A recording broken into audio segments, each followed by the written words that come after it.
आखिर क्यों? नर्मदा नदी के हर पत्थर में शिव है।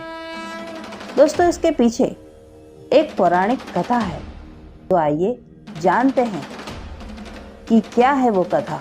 प्राचीन काल में नर्मदा नदी ने बहुत वर्षों तक तपस्या करके ब्रह्मा जी को प्रसन्न किया। प्रसन्न होकर ब्रह्मा जी ने नर्मदा से वर मांगने को कहा, तो नर्मदा जी ने कहा, ब्रह्मा जी, यदि आप मुझसे प्रसन्न हैं तो मुझे गंगा जी के समान कर दीजिए। ब्रह्मा जी ने मुस्कुराते हुए कहा, यदि कोई दूसरा देवता भगवान शिव की बराबरी कर ले, कोई दूसरा पुरुष भगवान विष्णु के समान हो जाए, कोई दूसरी नारी पार्वती जी के समानता कर ले और कोई दूसरी नगरी काशीपुरी की बराबरी कर सके, तो कोई दूसरी नदी भी गंगा के समान हो सकती है।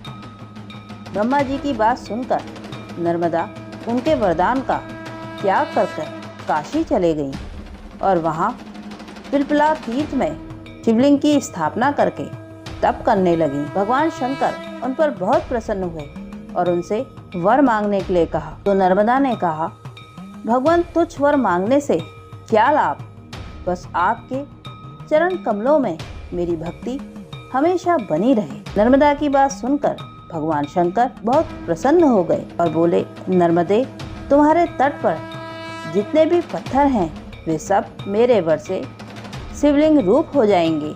गंगा में स्नान करने पर शीघ्र ही पाप का नाश होता है।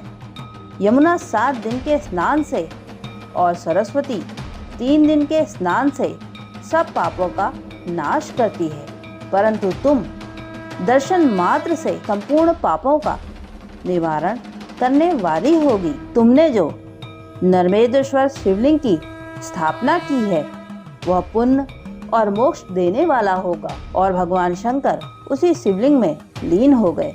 इतनी पवित्रता पाकर नर्मदा भी प्रसन्न हो गई। इसीलिए कहा जाता है कि नर्मदा का हर कंकड़ शिव शंकर है। बोलो हर हर महादेव।